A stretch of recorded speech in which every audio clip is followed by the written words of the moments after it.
కథలంటే ఇష్టపడేటువంటి పిల్లలందరికీ శుభాశీస్సులు. శ్రీ సిహెచ్ శివరాంప్రసాద్ మాయ గారు రచించిన రైతే రాజు పిల్లల కథల సంపుటి నుండి ఈరోజు మీరు వినబోయే కథ 38వ కథ. కథ పేరు భయం. విందాము మరి. చెన్నకేశవులు మాచెర్ల నుండి శ్రీశైలం బయలుదేరాడు. ఎర్రగొండపాలెంలో ఉన్న చెల్లెలు యశోదను చూడాలనిపించి అక్కడ దిగాడు. ఇంటికి వెళ్ళేసరికి మేనల్లుడు విజయ్ గాబు దగ్గర స్నానం చేస్తూ కనిపించాడు. ఏమిట్రా విజయ్, బాత్రూంలో స్నానం చేయకుండా గాబు పక్కన ఆరు బయట స్నానం చేస్తున్నావు అని మేనల్లుడిని ప్రశ్నించాడు చెన్నకేశవులు. అన్నయ్య, వీడు పెరిగే కొద్దీ భయపడడం ఎక్కువైపోయింది. బాత్రూంలో బల్లి కనిపించేసరికి భయపడి ఆరు బయట స్నానం చేస్తున్నాడు అన్నది యశోద ఇంట్లోంచి బయటికి వస్తూ. బల్లికి భయపడుతున్నాడా? ఏ మగాడివిరా నువ్వు? పల్నాడులో పుట్టినోళ్ళు భయపడతారా అని ఎగతాళి చేశాడు చెన్నకేశవులు. విజయ్ సిగ్గుపడుతూ టవల్ ఒంటికి చుట్టుకుని ఇంట్లోకి పరిగెత్తాడు. డ్రెస్ చేసుకుని టిఫిన్ తిని లంచ్ బాక్స్ తీసుకుని స్కూల్ బ్యాగ్ తగిలించుకుని బయలుదేరాడు. అరే విజయ్, స్కూల్ నుంచి తొందరగా వచ్చేయి, ఆటలాడుకుంటూ చీకటి పడేంత వరకు ఉండకు, మనం ఫస్ట్ షో సినిమాకి వెళ్దాం అన్నాడు చెన్నకేశవులు. సరే మావయ్య అంటూ హుషారుగా బయలుదేరాడు విజయ్. తర్వాత యశోద కొడుకు భయం గురించి చెప్పుకొచ్చింది. అన్నయ్య, వీడికి 10 ఏళ్లు నిండాయి, ఎందుకో వాడికి భయం ఎక్కువైంది. బొద్దింకల్ని బల్లుల్ని చూసి కూడా భయపడతాడు. వీధిలో కుక్కల్ని పిల్లుల్ని చూసినా కూడా భయమే. పావురాళ్ళు ఇంట్లోకి వస్తే కూడా పరిగెడతాడు. వీడికింత భయం ఎందుకో అర్థం కావడం లేదు అంది ఆందోళనగా. నువ్వేం వర్రీ పడకు, నేను వాడి భయం పోగొడతాను, చూస్తుండు అన్నాడు. సాయంకాలం మేనల్లుడిని తీసుకుని సినిమాకు బయలుదేరాడు చెన్నకేశవులు. అరే విజయ్, నీకు రోజు రోజుకి భయం ఎక్కువైపోతోందని మీ అమ్మ చెప్పింది, నిజమేనా? అసలు నీకు భయం ఎందుకు అని అడిగాడు చెన్నకేశవులు. ఓ రోజు స్నానం చేస్తుంటే బాత్రూంలో బల్లి ఒంటి మీద పడింది, భయం వేసింది అన్నాడు విజయ్. బల్లి మీద పడితే ఏదో కారణం ఉండి ఉంటుందని చెప్తారు పెద్దలు. బల్లి శాస్త్రం అనే పుస్తకం ఉంది తెలుసా నీకు? భుజం మీద పడితే ఈ ఫలితం, వీపు మీద పడితే ఆ ఫలితం, తల మీద పడితే ఏం జరగబోతోందో ఆ శాస్త్రంలో ఉంటుంది. అంతేగాని అలా భయపడకూడదు. ఈసారి నేను వచ్చినప్పుడు బల్లి శాస్త్రం పుస్తకం తెచ్చిస్తాను, చదువుకో. అదీగాక బల్లి మనకి స్నేహితుడు. గోడ మీద వాలిన ఈగల్ని, జబ్బులు తెచ్చే దోమల్ని, పురుగుల్ని తింటూ మనకెంతో మేలు చేస్తుంది అన్నాడు చెన్నకేశవులు.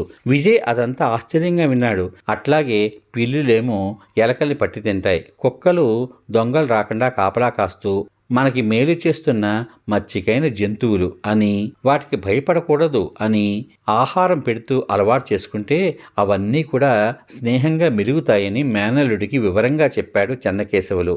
నీ పూర్తి పేరేమిట్రా అని రాత్రి పడుకోబోయే ముందు అడిగాడు మేనల్లుడిని. యశోద నవ్వుతూ, అదేమిటన్నయ్యా, వాడికి విజయసింహ అనే పేరు పెట్టింది నువ్వే కదా అంది. అవునులే, కానీ నీ కొడుక్కి తన పూర్తి పేరు గుర్తుండడం లేదు, అందరూ విజయ్ అని పిలుస్తున్నారు. అది సరే కానీ విజయ్, నీకు విజయసింహ అని పేరు ఎందుకు పెట్టానో తెలుసా అన్నాడు చెన్నకేశవులు. లేదు మావయ్య అని తల అడ్డంగా ఊపాడు విజయ్. మీ అమ్మకు నెలలు నిండినప్పుడు ఎర్రగొండపాలెం నుంచి మాచర్లకు అంబులెన్సులో తీసుకెళ్తున్నాం.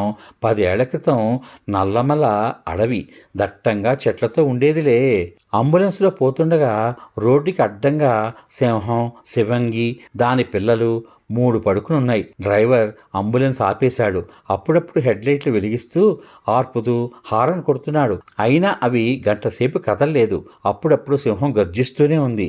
గంట తర్వాత అవన్నీ రోడ్డు దాటి అడవిలోకి వెళ్ళిపోయాయి. అయితే ఈ లోపలే అంబులెన్స్లో ఉన్న మీ అమ్మకు ప్రసవమై నువ్వు పుట్టేశావు అన్నాడు చెన్నకేశవులు.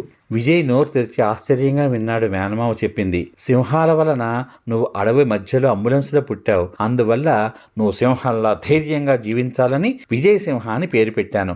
కాబట్టి నువ్వు సింహంలా ధైర్యంగా ఉండాలి, ఎప్పుడూ దేనికి భయపడకూడదు, అర్థమైందా అన్నాడు చెన్నకేశవులు. విజయ్ తల ఊపాడు. నువ్వు తప్పు చేసినప్పుడు భయపడాలిరా, తప్పు చేయనప్పుడు ఎవరికి దేనికి భయపడకూడదు. భయం మనిషి ఆరోగ్యాన్ని, మానసిక స్థైర్యాన్ని దెబ్బతీస్తుంది చెప్పాడు చెన్నకేశవులు. విజయ్ మేనమావ చెప్పిన విషయాల గురించి ఆలోచిస్తూ నిద్రలోకి జారిపోయాడు.